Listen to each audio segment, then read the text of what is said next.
Partiendo desde los llanos y tocando levemente el casco de Teror, cruzamos su barranco hasta el Pedregal y tomamos rumbo hacia Hoya Alta. Durante los más de 300 metros de desnivel que tendremos que sortear en este primer tramo de la ruta, tendremos oportunidades suficientes para disfrutar de panorámicas del que es uno de los núcleos poblacionales más antiguos de la isla.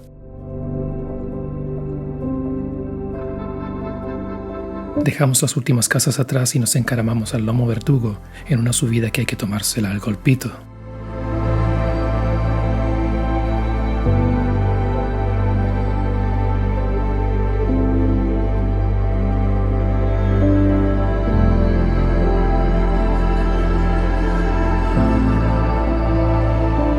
En el mirador del Lomo tenemos la excusa perfecta para coger resuello y disfrutar de unas vistas sublimes de Teror y varios de sus pagos.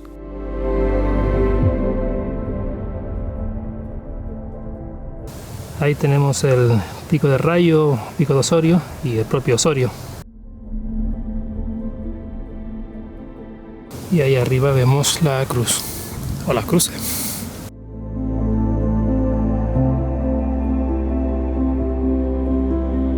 Ahí tenemos la agujerada. Curiosa formación rocosa que desde la distancia dicen que se asemeja a la cabeza de un lagarto gigante subiendo por la montaña de José Manuel.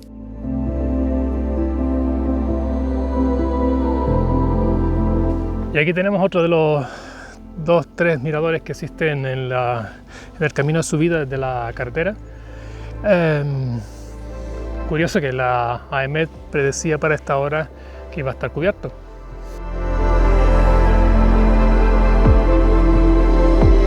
Por el camino de Hoya Alta, restaurado en 2003, accedemos a la ubicación de dos cruces, una de madera y otra metálica con luminarias. Respecto a la de madera, esta de 1999 sustituyó una cruz de tea también conocida como Cruz del Siglo, por haber sido erigida el 31 de diciembre de 1900 para conmemorar el cambio de siglo. Constaba de dos maderas de 3 y 6 metros que procedían de la cumbrera de una casa vieja próxima a la plaza de la villa. Se tuvo que subir a hombros dando un rodeo de 8 horas porque un vecino que luego sería alcalde no quiso que la cruz pasase por sus tierras. Hoy restaurada, se ubica en la Casa de la Cultura, antiguo Palacio Episcopal. Respecto a la cruz metálica, se erigió en 1955 a propuesta de Néstor Álamo como guía espiritual para los peregrinos a Teror. En 1956 se duplicó su altura hasta casi 15 metros. Inicialmente tenía 150 bombillas de 25 vatios, iluminadas gracias a un motor diésel de la marca Lincoln, ubicado en una cueva de las proximidades. El arranque del motor se realizaba manualmente en las fiestas del Pino y en el día de la invención de la cruz, el 3 de mayo. Hoy en día parece tener un panel solar, aunque desconozco si está en uso, así como la frecuencia en la que se ilumina la cruz.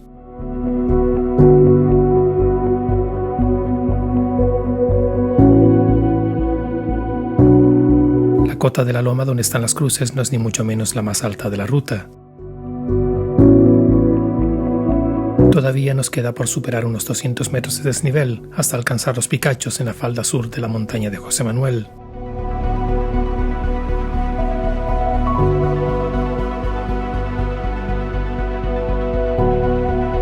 Pero el esfuerzo tiene sus compensaciones en forma de amplias vistas en días despejados como el de hoy.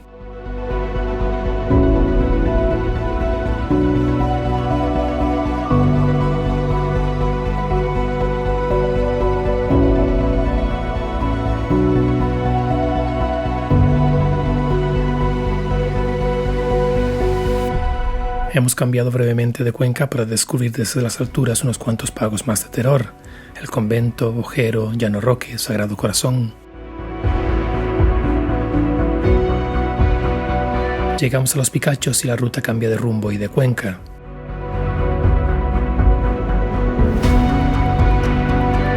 Bueno, y en estos momentos comenzamos el descenso al barranco de Madelagüe y la zona de las Rosadas.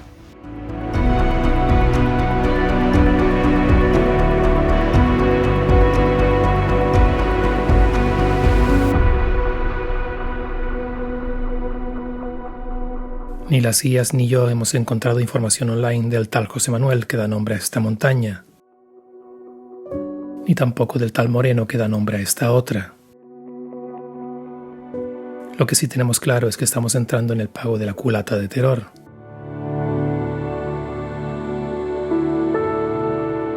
Pues nada, seguimos en dirección hacia Las Rosadas. El municipio de Valleseco fue pago de Teror hasta 1842. Complicado lo tuvo entonces el presbítero Vicente Pérez Marrero, encargado por el Ayuntamiento de Teror para determinar los límites del nuevo municipio, debido a los conflictos de intereses por los distintos nacientes ubicados en esta zona. Don Vicente incluyó por iniciativa propia los pagos de la culata y Madre del Agua en Valleseco. Esto ocasionó un serio conflicto que se solucionaría 4 años después al incorporarse la culata a Teror. Bueno, pues nos encontramos a medio camino del barranco y estamos en la culata de Teror, otra culata en la isla. Siempre me ha llamado la atención esta ladera atiborrada de tuneras, con una densidad netamente superior a la de otras laderas de la zona.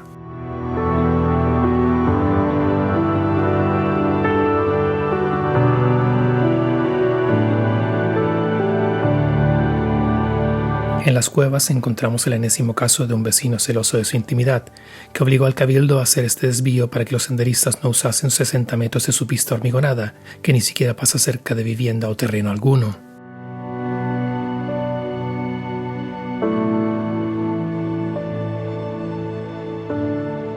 Espectacular esta estampa. Con no pocas ganas de seguir barranco arriba, que no sé si es posible en este tramo, y poder empatar, por ejemplo, con el sendero que desciende desde el Lomo de la Rosa por el barranquillo del Chorrito, continuamos el sendero oficial barranco abajo. Aquí atravesamos el cauce del barranco de Madre del Agua.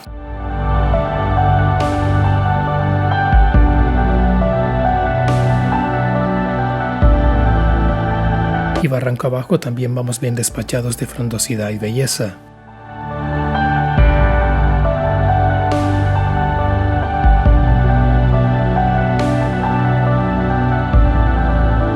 A mí particularmente me encanta este rincón en la falda este de la montaña de José Manuel, en la confluencia del barranquillo que cruzamos anteriormente en la culata y el de Cueva Bermeja. Me llama especialmente la atención el importante caidero que tenemos en esta parte.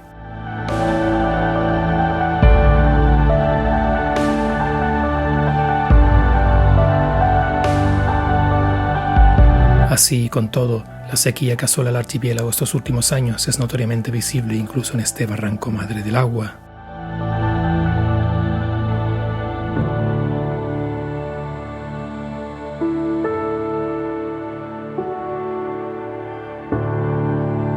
El avistamiento de las casas de la vuelta nos anuncia la cercanía del Pago de las Rosadas, topónimo del que existe referencia desde 1544 y que derivaría del judío converso Hernando o Fernando Rosado. Bueno, estamos en el aparcamiento de Las Rosadas. Normalmente llegados a este punto, normalmente yo suelo bajar por esta pista hormigonada que evita el tramo de carretera precisamente que conecta el barrio con la carretera general que sube de Teror a Valleseco. La ruta que estoy siguiendo, la ruta de Valer, continúa por la carretera y esa es la que voy a seguir yo porque tengo curiosidad por ver cómo es la carretera, porque nunca he estado por ella ni he entrado en coche. Y siempre subiendo de Teror a Valleseco me ha picado la curiosidad de entrar por Las Rosadas para adentro, por la carretera, pero una carretera estrellita y tampoco me seduce mucho la idea. Entonces, a diferencia de otras rutas, en vez de bajar por aquí, que es más panorámica, vamos a seguir por la carretera. Ya sé que cuando vengo por aquí por Las Rosadas me pongo muy pesado y siempre les cuento la historia de que he visto miles no, pero un montón de veces, cientos de veces la estampa de este barranco desde la perspectiva del restaurante Balcón de Zamora. Pero la verdad es que para mí pasar por aquí es como si estuvieras viendo un cuadro y de repente pudieras ver todo lo que está detrás de las montañas, detrás de las casas, detrás de todo el paisaje. Y eso es lo que me ocurre a mí cuando vengo por aquí.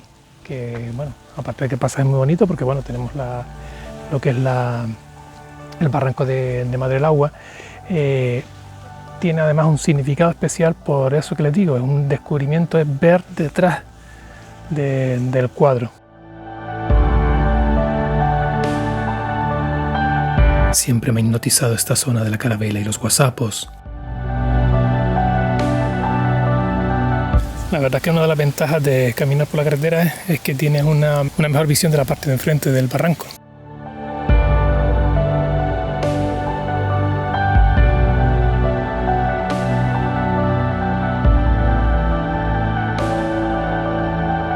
Nos encontramos en la Cuesta de los Estanques. Por este sendero habríamos llegado hasta este punto desde el aparcamiento de Las Rosadas. La salida por la carretera de Las Rosadas nos dejó en la curva de la carretera de Teruel a Valle Seco, que es esta que está aquí al lado, y ahora nosotros lo que hacemos es bajar por la Cuesta de los Estanques.